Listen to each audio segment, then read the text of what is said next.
Pandora's box, unleashing consequences we are not ready for. I'm Siamai Korami. Welcome to California Insider. Robin, it's great to have you on. Welcome. Thank you. It's great to be here. We want to talk to you about a controversial law that is almost passing. It's waiting for Governor Newsom to sign in California. It's psychedelics. We plan to decriminalize mushrooms, and there are people that are saying this is really good because it's good for treatment of PTSD, mental illness, and there are people that are saying this is not a good idea because it could create a lot of problems for society and it could have a lot of unintended consequences. You are a professor that's been using psychedelics. You've been working with this. Can you tell us what are the potential impacts of a law like this? Of the law, well, it's hard to know. In a sense, it's an experiment in itself, but policies are changing across the world. There has been a policy change in Australia with doctors being allowed now to prescribe psychedelic therapy for psychiatric disorders like depression. In the US, the state of Oregon approved a legalization bill based on a ballot initiative to legalize psilocybin therapy, not just for psychiatric disorders, but more generally, even for apparently healthy people who want to have this experience. Something similar has happened in Colorado with a bill getting through there to both decriminalize and legalize psychedelic therapy. I hear Massachusetts is on the bill for 2024, and there's something happening in California as well, this Treat California initiative, which could route state money, lots of money, billions of dollars, to research on psychedelic therapy. So a lot's going on across the Western world in terms of liberalizing policy on psychedelic drugs. What the impact of those policy changes will be, we don't know. I could speculate. I have done clinical trials with psychedelic drugs. I've done brain imaging experiments trying to discover how they work in the brain. And yes, these clinical trials as well, looking at things like psilocybin therapy. When I say psilocybin, I'm referring to magic mushrooms. So psilocybin therapy to treat depression. I've designed and led on, well, I've designed 3 trials and led on 2 of those with psilocybin therapy and depression. And also I've designed a psilocybin therapy for anorexia trial that's complete now, in the process of completing, and a further trial that's coming close to completion with psilocybin therapy for treating fibromyalgia syndrome, so a generalized chronic pain condition. So I can speak to some of those findings, what we've been seeing, and it's not just me and my colleagues that have been doing this in isolation. There are now a number of teams across the world and some quite big trials that have happened. So there is a general picture of quite marked improvements in people's mental health outcomes with psychedelic therapy. And but these are trials, these are very carefully controlled. There's a screening process where we carefully assess someone's eligibility for the trial, that this is in a sense safe enough, it's worth the risk. All interventions carry some risk. So is this worth the risk? And we deem that it is, and then we proceed. And so those conditions are quite different to, what we might imagine with, say, an unregulated, very liberal legalization of psychedelic use.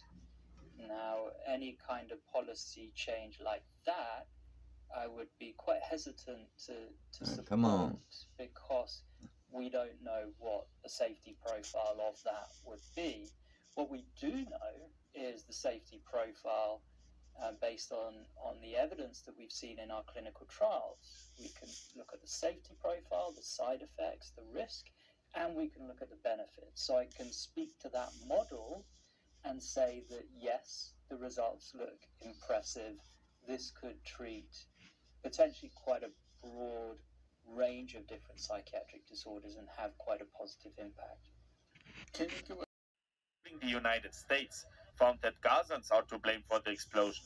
That's because it was a rocket out of Gaza which failed and exploded in the hospital. Meanwhile, the Iranian regime is threatening Israel. On Tuesday night, Iran's foreign minister and the Iranian embassy in Syria both tweeted, "Time is up," directed at Israel. Just a few days ago, Iran already threatened Israel, saying terrorist organizations would open multiple fronts against Israel. On top of that, a former Pentagon official reportedly said this conflict could escalate to a nuclear war. That's if Iran manages to build a nuclear weapon. Arian Pastar, NTD News. Over a week has passed since Hamas terrorists took nearly 200 hostages from Israel. With no resolution in sight, family members and world leaders are speaking out. President Biden heading to Israel, what the goals and risks are of his visit to an active war zone, and how new developments on the ground are affecting his plans. Palestinian protesters surrounded the building, and a large group of them made their way inside, where they're accused, at least, of disrupting the congressional vote for the Speaker of the House. Police had to arrest many of them in order to get them out of the building. The protesters were mainly pro-Palestinian. There was also a Jewish group against the state of Israel. A group of them remained outside while another entered the building and took over the Cannon Rotunda. As we can see in this video, in fact, police mainly allowed the protest to take place, at least at first. They stood in a circle around the main protest area while people chanted and clapped. Reports claim that police arrested 300 people, and video suggests there was at least some minor resistance. There were speakers at the protest outside as well. Among them was Representative Rashida Tlaib. She's a Palestinian. She's also with what's now being called the Hamas Caucus. She's a member also of the so-called Squad of Socialist-aligned representatives. And during her speech, she's accused of spreading terrorist disinformation in order to inflame the crowd. Continue to watch people think it's okay to bomb a hospital with children. You know what's so hard sometimes is watching those videos and the people telling the kids don't cry and like let them cry. And they're shaking, and somebody noticed they keep telling them not to cry in Arabic. Fake tears. Fake tears. If we're not crying, something is wrong. She then sent a message to President Joe Biden saying that not all Americans are with him on siding with Israel. And she told the protesters they are on the right side of history and that they were saving lives, and that to do that, she said, you do everything possible to save lives. Now, turns out, of course, that the narrative that Israel bombed the hospital in Gaza, well, it was fake. The story of an Israeli strike being peddled by most of the big corporate media who sourced the claims only from sources in Palestine. President Biden said that data collected by the Defense Department supports Israel's claims that it was not responsible for a deadly explosion at the Gaza hospital, in fact, in the parking lot. The bombing was allegedly from a misfired rocket launched by the Palestinian Islamic Jihad, which is another terrorist group and a Hamas ally in Gaza. Now, in light of this, Representative Marjorie Taylor Greene stated that she's going to call for the censure of Representative Tlaib, and Rep. Tlaib also refused, notably, to apologize for falsely claiming Israel was behind the bombing of the hospital in Gaza. And regardless of all that on the fake news about the Israeli strike in the hospital, it has sparked protests and riots globally. Pro-Palestinian and anti-Israel groups were marching in the thousands in many countries. And many of them, they marched on the U.S. embassies. And the protest in Washington, with Tlaib and others leading the way, those were taken as an extension of the global protests, which in some cases turned violent. Now, it seems there were security concerns in Washington as well. Matthew Foldy, a political reporter with Spectator, posted a security alert allegedly from Willie McFarland, the House Sergeant at Arms. The alert warned of a potential for civil disturbances, and it was sent to all members and staff of the House of Representatives.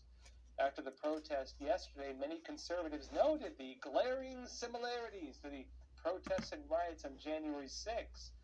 While it could be argued, notably, that the protesters in this case, they didn't break windows, they didn't seem to get in fights with police.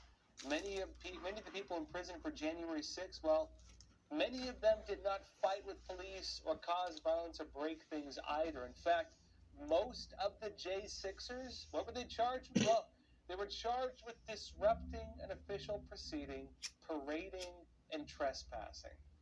And that's also what the leftist protesters just did. In fact, all three of those. There are now calls for equal justice under the law. You know, the system of justice America is supposed to have, but most of it is being done tongue-in-cheek because, well, many people do not believe that it will happen. And the reason, and in fact the reason why they're probably right, is something that should concern everybody. A lot of people no longer believe we have equal justice under the law. There's a perception that we have a two-tiered justice system, a weaponized legal system where conservatives are treated with a system of zero tolerance and often even overstepping that with what looks like outright political prosecutions, and where people on the other side, the people on the left, are given broad forgiveness and leniency, even sometimes for very serious crimes. Representative Marjorie Taylor Greene posted a video of the protest, and she stated, there's an insurrection happening now on Capitol Hill. Watch. Okay, so we have an insurrection happening in the Cannon building. This is the march outside, the pro-Palestinian march going on outside.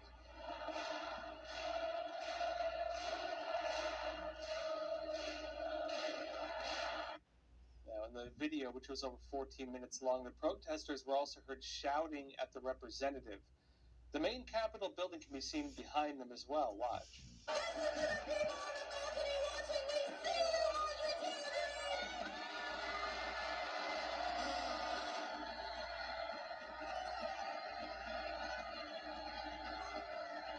After this, she issued a formal request to the Capitol Police to preserve all video surveillance footage, photographic evidence, police reports, and arrest records from all House office buildings that day. Now, in the office letter, she states that it was an insurrection. She writes, by launching an insurrection in the Capitol complex, these actors caused elevators to be shut down, staircases and hallways to be blocked, exits to be made inaccessible, and official legislative business to be obstructed, putting members of Congress, their staff, and political visitors at risk. Notably, the obstruction of an official proceeding charges right there. And she calls for investigations and prosecutions as well.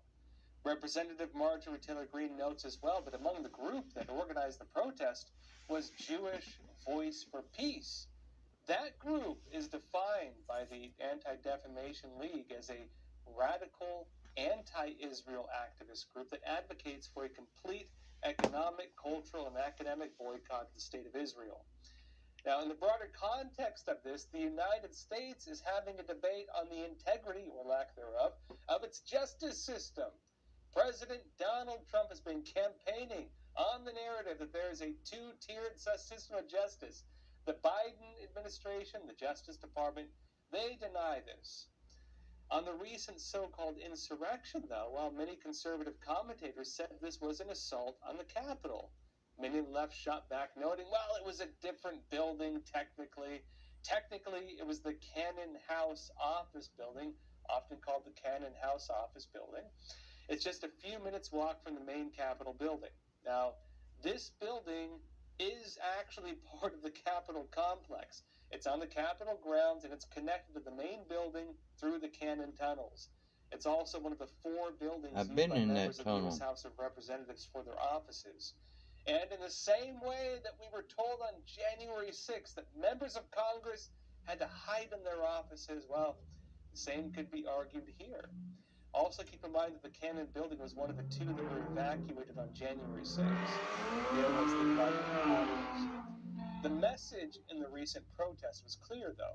It was directed at members of the House. And keep in mind the context of this from yesterday. House members held their vote for the next speaker. We could argue that the protest did not technically stop that from happening, but we could also argue that the Jan 6 protests and riots also did not stop Congress and former Vice President Mike Pence from counting the Electoral College votes and then announcing Joe Biden as president. So we will see what happens with this. Will we see any criminal charges in this case? Will we see charges for trespassing, parading, and disrupting an official proceeding? Well, we'll have to wait and see. It all depends on our justice system. Now, in other news, the vote for the next Speaker of the House is still ongoing. We're taking a look at the United Nations agency as well, specifically dedicated to Palestinian refugees. All of this after the break. Has caused the company irreparable harm. This is the union's post. It depicts a bulldozer ripping down the fence that separates the Gaza Strip and Israel. Hamas had broken through the fence earlier this month as part of its massacre of 1,400 Israelis. Most of those killed by the terrorists were civilians, including babies, women, and the elderly. The union, called Starbucks Workers United, wrote "Solidarity with Palestine" at the top of the post. It has since been taken Got down. that fist Starbucks in there issued too. a statement saying that it unequivocally condemns the recent acts of terrorism and disagrees with the views expressed by the union. Starbucks is suing the union over its use of the Starbucks name and logo, which the company says has caused people to associate the post